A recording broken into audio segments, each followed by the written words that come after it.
Assalamualaikum warahmatullahi wabarakatuh. Selamat siang. Pada kesempatan kali ini, saya akan menjelaskan bagaimana cara melakukan intubasi pada pasien dewasa. Oke, sebelum kita melakukan intubasi, maka kita harus tahu terlebih dahulu apa saja perlengkapan yang harus kita siapkan. Oke, silakan di sini kabarnya. Yang pertama kali kita harus siapkan itu adalah APD. APD minimal ada hand scoot, kemudian jangan lupa ada hand sanitizer ya untuk memastikan kebersihan tangan kita. Setelah itu kita mempersiapkan peralatan untuk melakukan intubasi. Mnemoniknya dengan istilah statics. Statics itu S yang pertama adalah untuk skop, laryngoskop, dan stetoskop. Oke, kita taruh di tempatnya ya. Oke, kita pelajari dulu tentang laryngoskop. Jadi laryngoskop ini ada dua macam, ada yang lurus, Miller, dan ada yang McIntosh.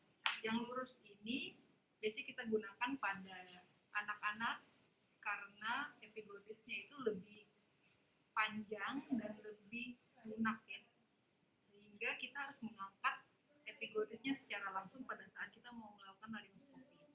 Tapi karena kita mau melakukan intubasi pada pasien dewasa, maka kita menggunakan yang melengkung atau yang McIntosh. Jadi blade, jadi dia terdiri dari blade dan handle. Jadi dia ada berbagai macam ukuran dari blade, handle-nya ada satu. Di sini ada tempat baterai. Jadi yang pertama kita harus pastikan adalah laryngoskop ini berfungsi dengan baik. Caranya adalah kita melihat apakah cahayanya ini sudah cukup terang dan bulbnya ini sudah melekat dengan kuat atau tidak. Karena kalau tidak kuat atau longgar, dia bisa lepas dan masuk ke jalan nafas pasien. Kita letakkan di tempatnya di sebelah kiri manekin. Nah, berikutnya adalah T. T ini adalah untuk tube atau endotracheal tube. Jadi endotracheal tube ini juga ada dua macam. Ada yang wire reinforced, jadi di sini ada kawatnya melingkari sepanjang tube. Ada juga yang tanpa kawat. Ya, bedanya apa? Adalah bedanya ini bisa ditekuk atau tidak.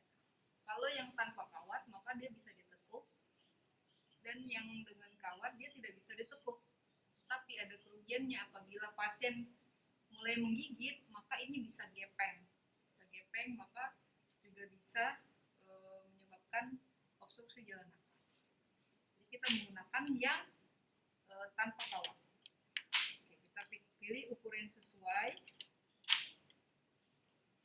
Pada pasien dewasa, umumnya pada perempuan kita pilih nomor 7, dan pada laki-laki kita pilih nomor 7,5.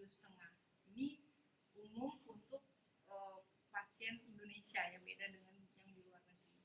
Namun kita juga harus siapkan setengah nomor lebih kecil dan setengah nomor lebih besar. Kita letakkan di sebelah kanan. Oke. Sebelum itu kita harus cek dulu apakah tube ini berfungsi dengan baik. Caranya adalah kita pastikan bahwa cuff atau balon dari ETP ini tidak bocor. Caranya kita kembangkan pilot balonnya, isi udara, dan kemudian kita pastikan tidak ada bocor. Tidak ada bocor, kita keluarkan balon udara dari cuff. Namun pada kondisi yang real kita harus melakukan ini secara steril. Jadi kita pastikan tube ini tetap berada di dalam plastik atau kemasan. Oke. Setelah S, T, kemudian kita ke A. A ini untuk ambu dan untuk airway, atau kita pakai di sini oropharyngeal airway. Jadi ini ada ambu bag. Ambu bag ini berfungsi untuk mengalirkan oksigen pada saat kita mau melakukan preoksigen preoksigenasi sebagai persiapan intubasi. Ambu ini harus kita lengkapi dengan mas atau sungkup ya. Sungkup ini juga kita harus sesuaikan dengan ukuran muka pasien. Kemudian di sini ada balonnya. Balonnya ini apabila ini kita sambungkan ke sumber oksigen, maka balonnya ini akan terisi dan kita bisa memberikan oksigen dengan fraksi yang lebih tinggi, bahkan bisa 100%. Ambu kita letakkan di sebelah kanan. Oke. Kemudian A berikutnya adalah oropharyngeal airway. Oropharyngeal airway terdiri dari berbagai macam ukuran. Setiap ukuran itu warnanya berbeda. Kita menentukan ukuran oropharyngeal ini dengan cara mengukur dari sudut bibir sampai tragus. Ya.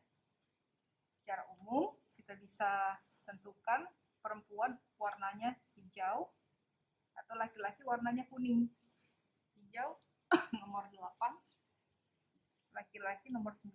Namun pada pasien yang besar itu bisa lebih besar lagi, nomor 10 ya warna merah. Kita tentukan ini warna kuning ya, laki-laki. Kita letakkan sebelah kanan. Berikutnya adalah setelah S, T, A ke T berikutnya. T berikutnya ini adalah tapes. Jadi tapes ini adalah plaster. Plaster ini gunanya untuk kita memfiksasi atau merekatkan ETT yang udah kita pasang itu dari luar. Jadi dia sebagai fiksasi eksternal. Oke, kita siapkan plaster bisa sebelah kanan. Setelah itu STA TI. I adalah introducer. Introducer ini sejenis kawat, namun dia bisa dilekuk sesuai dengan keinginan yang kita mau. Artinya apa? Artinya pada pasien dengan anatomi tertentu, mungkin dia letak kita suaranya lebih anterior, kita perlu membuat ETT kita itu lebih melengkung ya, jadi bisa seperti ini. Jadi introducer ini kita letakkan di dalam ETT yang sudah kita tentukan nomornya. Oke, seperti ini. Kita bisa buat dia lurus atau melengkung. Setelah T, S, T, A, T, I, C masuk ke konektor. Jadi konektor ini sebenarnya dia sudah dari pabriknya sudah disediakan itu bersama dengan ETT. Namun pada kondisi tertentu mungkin menjadi hilang. Ini harus kita pastikan dia ada. Setelah itu S. Jadi STA, TI, CS. S adalah untuk suction. Suction ini berfungsi apabila kita menemukan ada benda asing berupa cairan, bisa air liur, darah, dan lain-lain. Ini kita sambung ke mesin suction dan kita pastikan dia sudah berfungsi dengan baik. Kita letakkan sebelah kanan atau sebelah kiri bisa. Oke.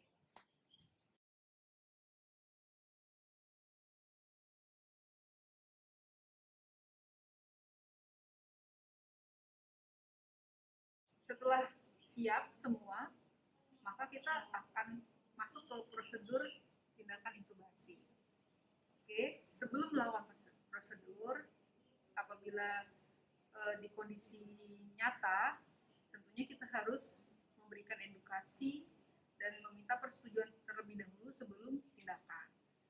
Setelah itu, misalnya keluarga sudah setuju, sudah sepakat, maka tindakan berikutnya adalah kita juga harus mempersiapkan persiapan untuk pembedahan jalan nafas emergency, ya, yaitu dengan menggunakan trichotillomatomy needle ataupun surgical. Tapi pada umumnya sih needle ya, needle. Tapi tidak akan kita bahas di video ini. Kita akan fokus ke how to intubate the patient. Oke. Setelah sudah oke semua, sudah minta persetujuan, sudah edukasi, maka persiapan bedanya udah oke, maka kita melakukan preoksigenasi terlebih dahulu. Jadi preoksigenasi ini fungsinya adalah untuk memberikan oksigen 100% sebagai cadangan oksigen pada saat kita melakukan laringoskop dan intubasi. Mengapa? Karena kalau kita tidak berikan cadangan oksigen terlebih dahulu, pasiennya akan mudah mengalami desaturasi, hipoksia, dan lain-lain. Maka kita harus memberikan preoksigenasi terlebih dahulu. Preoksigenasi ini bisa 3 kali tarikan nafas maksimal, atau pada volume tidal atau nafas biasa itu selama 3 menit paling lama, dan bisa disesuaikan tergantung dengan kondisi. Setelah kita melakukan preoksigenasi, maka kita akan melakukan laringoskopi dan intubasi. Kita akan melakukan laringoskopi. Maaf, ini lidahnya udah sobek, bibirnya. Jadi kita pegang blade handle laringoskopnya dengan menggunakan tangan kiri. Blade-nya masuk dari sisi sebelah kanan, kita singkirkan lidahnya. Kemudian kita cari mana epiglotis dan mana valekula. Oke, setelah kita dapat, maka kita angkat ke arah anterior dan automatically kita akan melihat pita suara.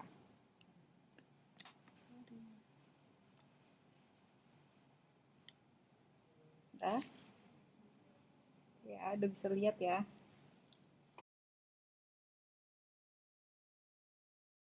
Udah kelihatan. Masukkan ETT-nya. Terus ETT.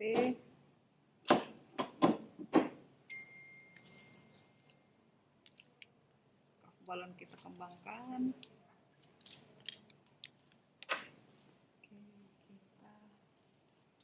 Sambung ke konektor.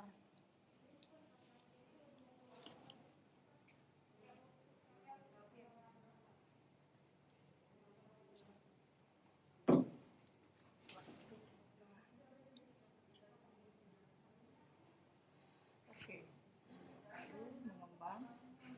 Tahap berikutnya adalah melihat apakah sama antara palu sebelah kanan dan sebelah kiri dengan menggunakan stetoskop. Silakan, suster, tolong diperiksa kanan dan kiri. Pause. 3. Ya, kita akan lihat apakah sama kanan kiri. Kita melihatnya di 5 tempat: apex sebelah kanan, apex sebelah kiri, basal sebelah kanan, basal sebelah kiri, dan epigastri. Apakah sama? Ya, sama. Oke. Setelah sama, maka kita minta asisten untuk meneruskan bagging.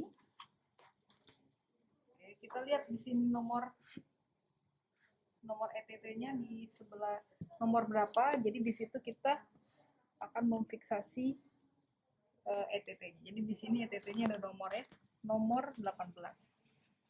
Oke. Kemudian kita fiksasi. Ini.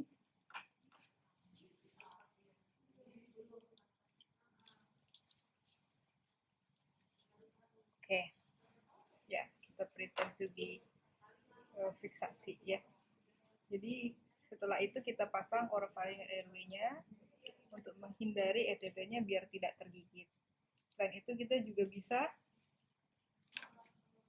melakukan suctioning atau penghisapan lendir atau darah dan lain-lain dari sini. Oke.